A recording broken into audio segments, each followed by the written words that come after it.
Hey, I'm Ash T, and on today's episode of the Dropouts, I have a very interesting guest and story. So I don't know this person in real life. He reached out to me on the Dropouts channel and said, hey, I've got this story as well. And I thought, that's really cool. Well, let's just put you on and see what happens on the show. His name's Alan Johnson. He's a good friend of Johnny Ray Diaz.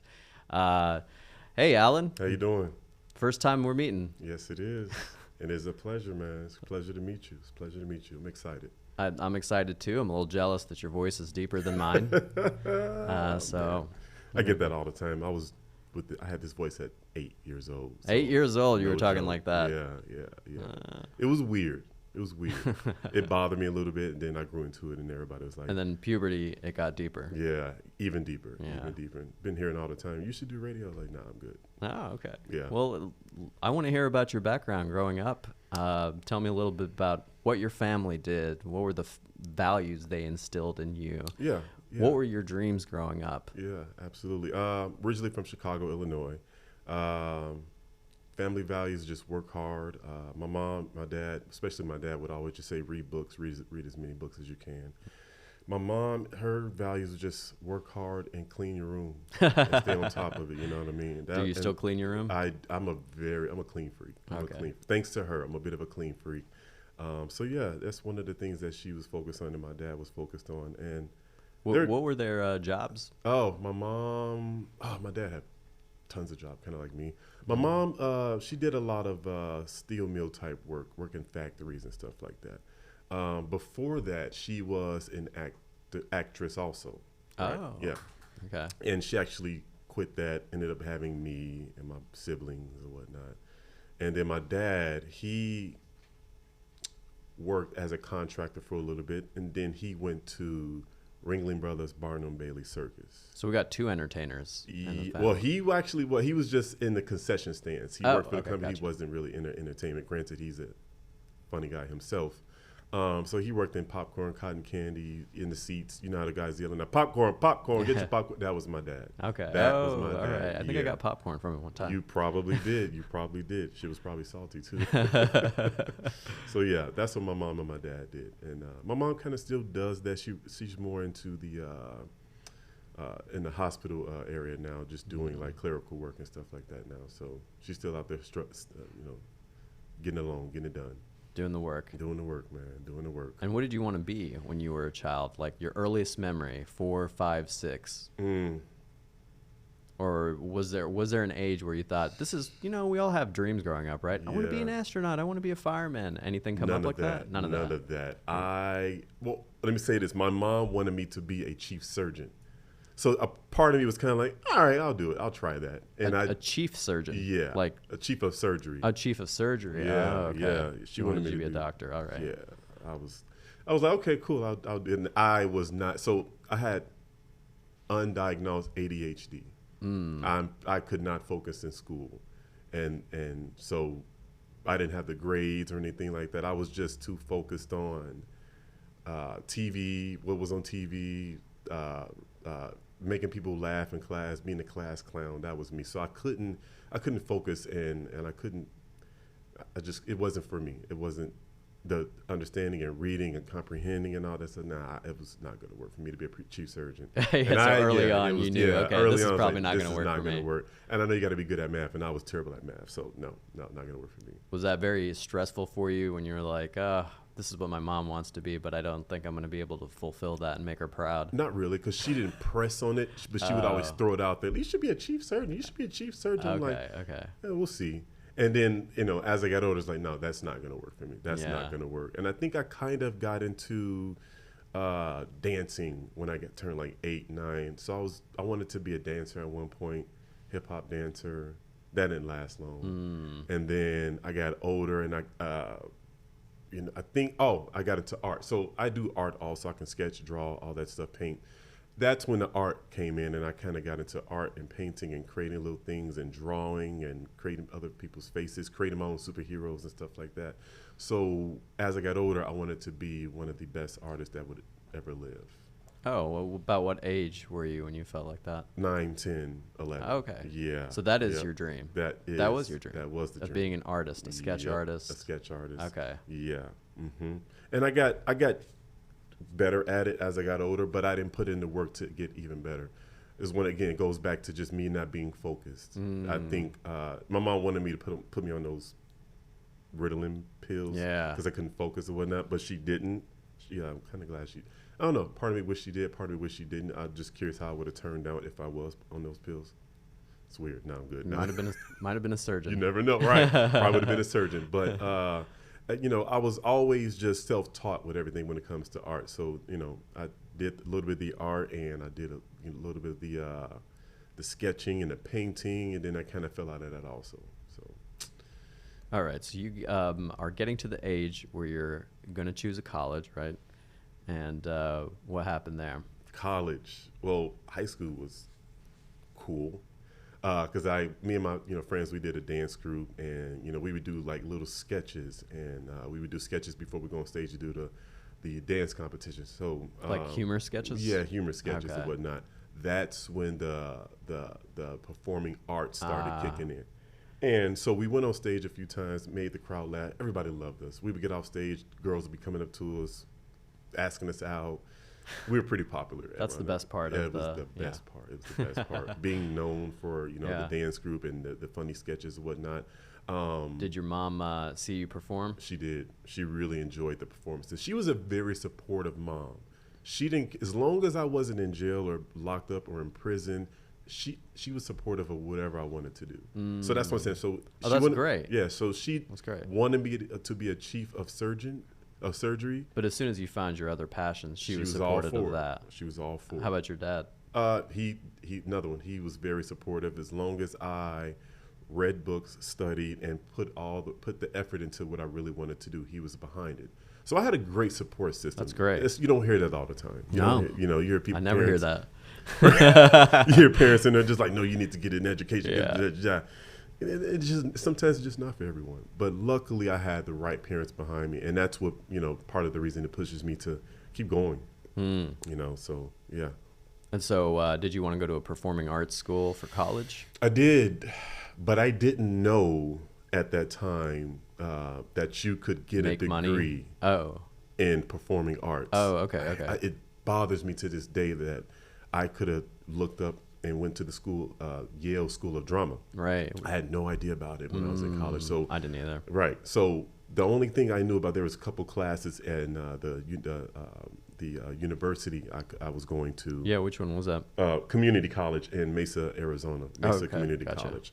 They had a couple acting classes that I dabbled in, and that was the extent of me knowing what you can do and what you can get a degree in performing arts. So I was like, okay, cool. I can take some classes or whatnot. And I did the same. I tell people I took one class, I got an A-, and then I got discouraged from acting for a while. Yes, that's pretty much how that. I mean, mine wasn't exactly like that, but I took a couple classes. It was just like, oh, okay, this is cool. I kind of like it.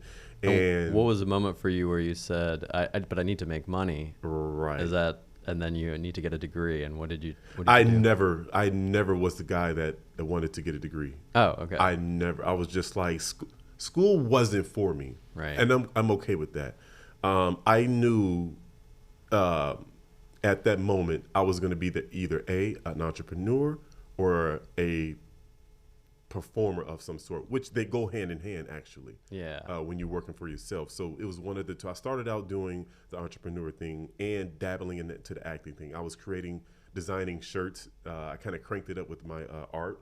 Oh, was this in college? Yes. Okay. Yeah. So I started designing shirts, and I still kind of did the dancing thing. So I would design shirts for our dance group, create shirts, pants, and even design shoes. I would paint the shoes and all that. And that got tiring. Creating multiple shirts and pants and for a whole dance group, that shit took a toll on me. So I got annoyed with that and stopped. I kind of stopped with that, but I kind of just dabbled and made stuff for myself and then wore it out to clubs and stuff like that. Every now and then people would be like, oh, can you make me this, maybe that? So I did it. But it just didn't do it for me. It didn't do it for me. So that's when I'm wiping my eye because it's freaking itching. That's when I kind of just started dabbling more into the performing and the arts. I was already a movie buff. I have a big ass movie collection at home. My dad had me watching movies when I was young, First movie I ever watched was Big Trouble in Little China, which actually came out in 1986 in July. Yeah, my birthday is in July. That movie came out 2 to 3 weeks before I was born, and that was the first movie I saw. I remember it to this day. So That was the first movie you saw first ever? movie ever. Wow. Yeah, ever. After that was Wait, how old were you? So the movie came out in 1986. I saw it in 1988 for the first time. Clear, if I saw it in 1986, I probably don't remember, but I know for a fact I saw it in 1988. All right, so this was okay. So I thought this was in college that you. I kind of went back. Yeah, right. I kind of went back because this all goes into how I kind of got into the performing arts and just fell in love with film because of the movies my dad brought me up on. I see. My dad's a big movie buff also. I see. Yeah. So that started the whole like, damn, like, how did this guy? I think it was Patrick Swayze was the lead. I should know, but I don't know. I'm pretty positive Patrick. I get him. Lee. You know? No. It's either him or Kurt Russell. Okay. Kurt Russell. All right. I get them two mixed up a lot because they look alike for some reason. Yeah. And when I saw Kurt Russell, I was like, damn, how did he get in this movie? Like, I didn't even know how to start getting into acting. I was 2-3 years old. Like, how did this man get into a movie? So fast forward to me being back in college. That's when I kind of started I was taking the classes and I was just dabbling, trying to figure out if this is something I really want to do. I had the support of my mom, had the support of my dad, but I didn't know how to navigate my life, make money. I wasn't too worried about money, I'll say that, because I was still living with my mom, rent-free, thankfully. So I didn't have to worry about the money part until 2009 when we lost the house. Oh. And but take me back. Did you get your degree in community college? No. Okay. No. All I did was take a few classes, and then I ended up just stopped going to school, and I started pursuing acting, looking for acting gigs, just trying to see if this is something I really could make a career into. So how did you survive during that time?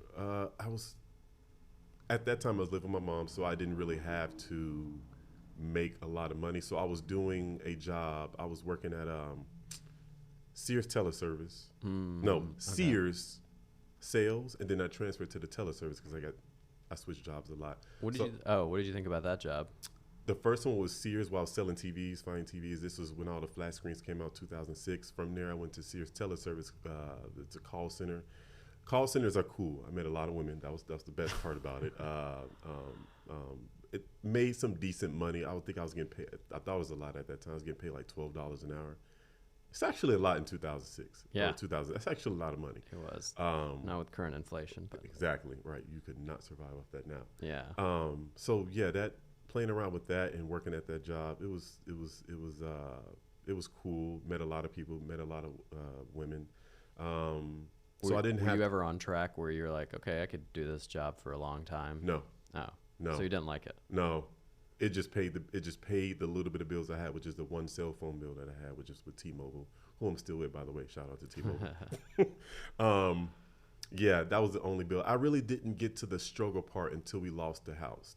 That's when everything hit the fan. So when we lost the house, this was 2009. I had worked at Sears Teleservice. From Sears Teleservice, I got fired because I couldn't stand it. I was, distracted so much. I couldn't figure out what I really wanted to do. I was still dabbling into the acting thing. From there, I went to Dish Network. I was kind of into this electronic thing, big into that.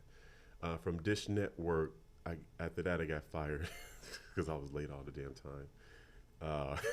It's embarrassing. From there, I went to, Safe Flight Auto Glass. So when I started at Safe Flight, we were still living in the house. My mom lost the house. I didn't have the opportunity to hey, I'm going to move out and find me a place, Mom. It's that time. No, it was that time where I had to move out and find a place for all of us. So got a 1-bedroom apartment. My mom moved in. My older brother moved in with me. And I had to be an adult. I think I was 22, 23 or something like that. Okay. And yeah, so that's when being an adult kicked in for me. And since then, I've been paying my own rent. Yeah, so I didn't have a choice. And you're just moving from job to job. Yep, job to job. Were you continually getting fired, or are you leaving, or? continuing getting fired because I just couldn't focus. I didn't care for the job. I didn't like it. I never was that. I knew early on that I was like, I don't want to work for nobody else, man. Like Yeah. I'm making you rich. I got to be here when you want me to be here. It just that math wasn't mathing for me. Right. It wasn't making any sense to me. There is nothing wrong with having a 9 to 5 job. Let me say that because I know there's gonna be some people out there that saying, how dare thee? So there's nothing wrong with having a 9 to 5 job, but it's just not for me, and I'm sure it's not for a lot of people. I'm out here to. I feel like my goal and the reason I'm on Earth, and the reason I was able to be born is to share my talent on screen, share my talent within art, whether it's painting, also. Just to show different sides of me, different personalities, and perform and see myself in the big screen and just make my mom proud because she had second thoughts on even giving birth to me. It was a doctor that convinced her to have me because he said your son could be the next president of the United States because she was about to get an abortion. Wow. Yeah, she was about to get an abortion, and I had to go through a lot to get to where I am right now. So the doctor had to convince my mom to have me. When I was inside my mom, I was born with the umbilical cord wrapped around my throat 3 times, I think. So I had to beat that. When I was born, I fell down a flight of stairs in my walker. It's like, damn. It's like I had to go through a lot to get to where I am. So that's what pushes me to keep going in the film and television is because of everything that I had to beat in order to get here anyway. Yeah. And this shit started before I was even thought of, you know? And this shit, even when I was in my mom's womb, I had to beat that because she was thinking about getting rid of me because she didn't think my father would be a great father. So yeah, I just get laid a lot on you. You all right? Yeah, I'm fine. So yeah, man, that was a lot that I had to go through, and trials and tribulations, and yeah. So backtracking to you've lost the house. Your parents have lost the house, and you're having to go from job to job. Are you in Arizona still at that point? Or? Yes, still in Arizona. Now let's fast forward. So I was working at Safe Flight Auto Glass. I got fired from Dish Network. So I'm working at Safe Flight Auto Glass in 2010. Yeah, I hated that job. That was one of those jobs that's like, this shit ain't for me. You know, you get 15-minute breaks at some jobs. This was a call center job. And this was one of those jobs to where I had never been through this. They expect you to be back at your desk at 14:58. So anything after 15 minutes, 15:01, you get written up. And I got written up like 5 times. This isn't for me. So I stopped caring. So I started going to the job. Because I wanted to make some money. So I would be late to after lunch, after my 15-minute breaks, 30-minute breaks, I would leave. I didn't give a shit. I was waiting on them to fire me. I was just getting money out of them anyway, getting free health insurance and just doing what I needed to do to survive at that time until I found another job that could hold me down for another year. So that's how that went. So you literally are going just from one job to the next. One job to the next. Just how do you even do that on the resume? You know, like you go to these interviews and you're like, yeah, I got fired from my job, but I'm going to do better this time. Shit, I never told them why I got fired. I didn't tell them. Well, they can't really ask that question anyway. Yeah. You know, so I was just bullshitting my way through it. I was really good at that. All right. I was really good at, and part of that, I was really good at getting jobs because I was good at talking. I was good at acting like I knew what to do on that job. I had plenty of jobs to where I'd had no experience. Oh, they're gonna come after me to hear this. Chase, I had no experience. I worked at Chase doing mortgage. I had 0 experience. I just convinced the manager that I had the experience, and a friend of mine made me a resume showing that, saying that. Shout out to my friend Jay. The manager, or my friend Jay, made me a resume showing that I had experience. So I went to the interview, got the job. So, and then the good news behind that is it did give me experience, which led me to one of my highest paying jobs, which is great, which led me to getting into auto finance. So I did mortgage, then I got into auto finance, which I actually did like. Oh, so that was that the longest time you've had a job? That was the longest time I was in a certain field. I did auto finance for about 4 years. Okay, but different companies. Yes. Okay. And so the reason behind that is because not every company doing auto finance is great. So I did it with GM Financial. Terrible fucking company. The goals and everything was just outrageous. You know, they expect you to be there. They would tell you, if I get off at 5, they would tell you right at 4:55 that, hey, you need to stay at another 2 hours without notice. And they would expect you to, and if you didn't, you get written up. So I was like, this ain't gonna work for me. I can't. It's bring me back to all those the trauma. I feel like I don't like to be on time anywhere either. Me neither. So that led to one of my favorite jobs, Santander Consumer USA. Great job, paid me well. I felt appreciated. You know, I got paid great money, great health insurance. The job was down the street. That was another thing. Driving to work, I hated that. I always tried to find jobs that was near my house, and that was one of them, Santander Consumer USA. So did you have to be on time there? Yes. You did. But I got older. This is so we're fast forwarded to like 2017. I'm a little more mature, so I'm like, I'm gonna be on time, just because I actually genuinely kind of like this job. So I was on time. There were some times I wasn't, but I would finagle it. And that's Arizona still. Yeah. Okay. Yeah. So I would finagle it, and I would, I would show up, park in carpool, run inside, clock in, run back out, go move my car, park. That way I'm on time. So yeah. I was stretching it a bit over there. So yeah, that job was cool. I actually really liked that job, and one of the main reasons why I just despise having a 9-to-5 job is because they can let you go. In Arizona, it was a right to work state. They can let you go for whatever reason, without explanation. But having that job that I actually like and having it taken from me hurt. Oh, so you lost that job, and that's when it actually, you're like, oh man, I really like that job. I actually liked that job. And, you know, at that time I had done multiple short films, feature films. That was... So you're doing acting while you're... Yeah, that was funding some of the projects that I was doing, some of the projects I was producing, and some of the projects I was just helping out on also, just if like friends of mine who's directors and needed some fun. I was making great money. So I'm like, bro, I got you. Like I'll slide you some ends to, you know, help you make your film and your project. Because you expect to be working there for a long time. I didn't. I expected to make as much money as I can so that way I can survive when I move to LA. Oh, so in your mind, you already had a plan to move to LA. You're like, I'm not going to be in this corporate job for too long. It's just to provide the funding until I move to LA. Exactly. And when was that move? I moved in 2019 of October. I've been here for 3 years. And was that because you were laid off at that other job? No. Or I had another job after that. Okay. I had a lot of jobs. I was just going to job to job. So when I got fired from Santander because of someone, I started doing Lyft. Breath of fresh air, not gonna lie. It's bullshit with every job. There's bullshit with everything that you're gonna do, even acting in film and television. It's bullshit with it that comes with it. But you have to find something that you actually like that's worth the bullshit. Lyft at that time was part of it, but at Lyft, with driving for Lyft, I could make my own schedule.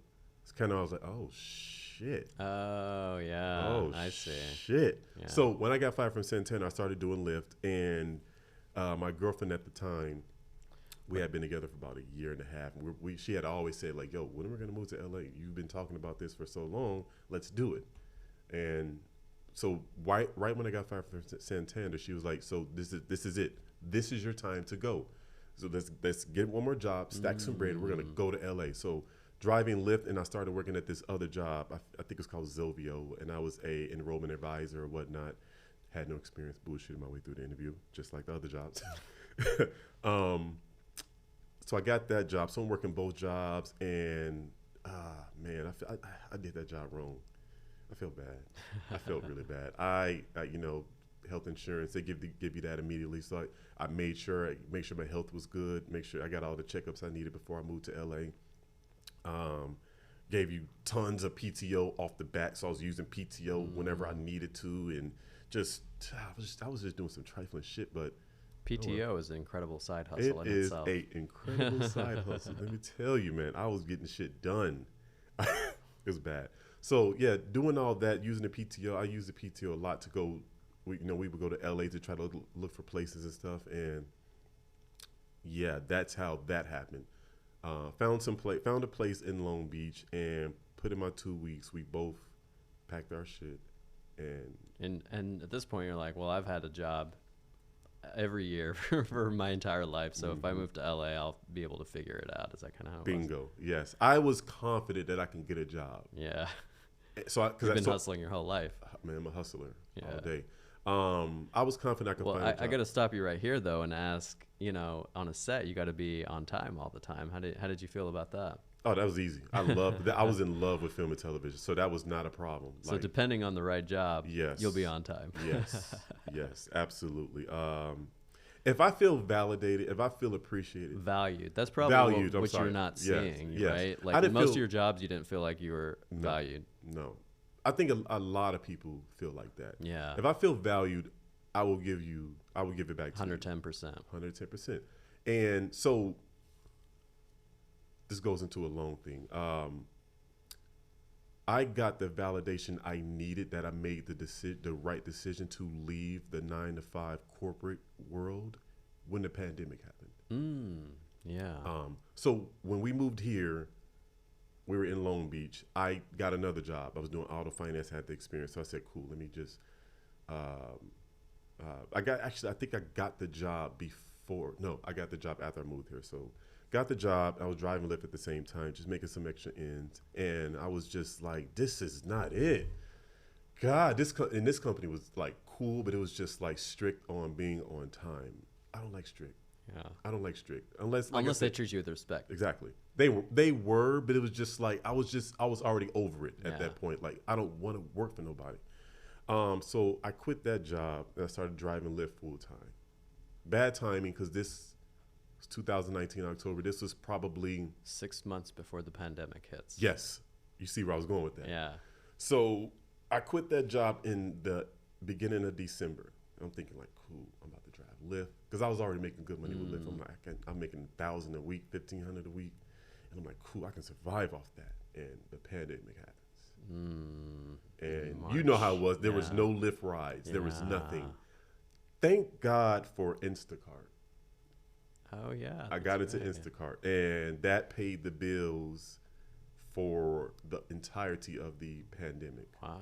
So I was able to survive through the pandemic doing Instacart, doing deliveries for people who needed groceries.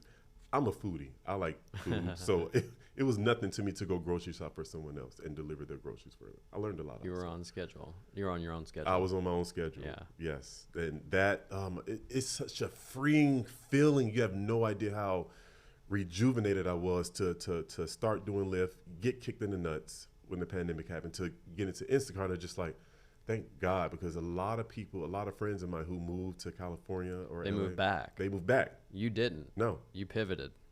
Where did you find Instacart? I was sitting on the toilet. That's where we get all our best ideas. You're right. Yeah. We're always on our phone, and so that's right. Your phone time is your toilet time. Yeah. So I was scrolling through Facebook, and I was looking at the groups and see if anybody else was going through what I went through with. You're Lyft. looking at the phone. Yeah. While you're on the toilet. While on the toilet. I'm never gonna touch your phone. Please don't. And I was scrolling, just like seeing if, because there's groups on Facebook for Lyft and Instacart or whatever. And I was in the group, and they were like, oh my God, there's no money. And then this one girl posted in there, there's always ways to make money. She posted Instacart. I said, what the fuck is that? So I looked at it, said Instacart delivery. I said, let me check it out. So I signed up that day. I think I started that day also.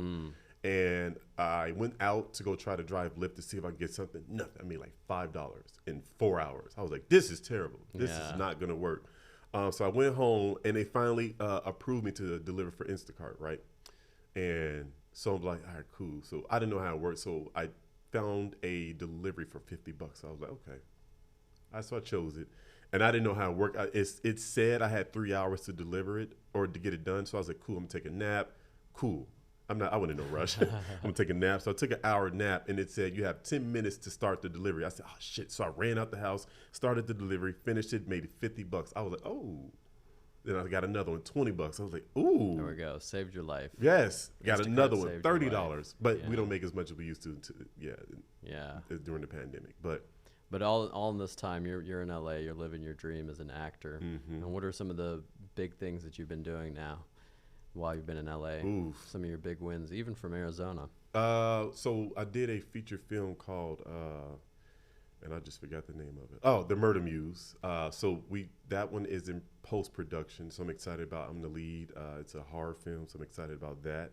Um, I did another film called Nocturnal Activities. That's out on YouTube right now. I feel really good about that.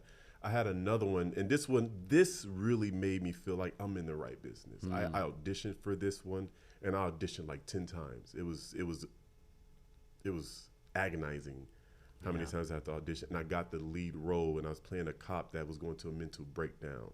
It was for Axon, which is the company that makes the cameras for police officers. Okay, I was thinking deodorant, so I'm wrong. Oh no.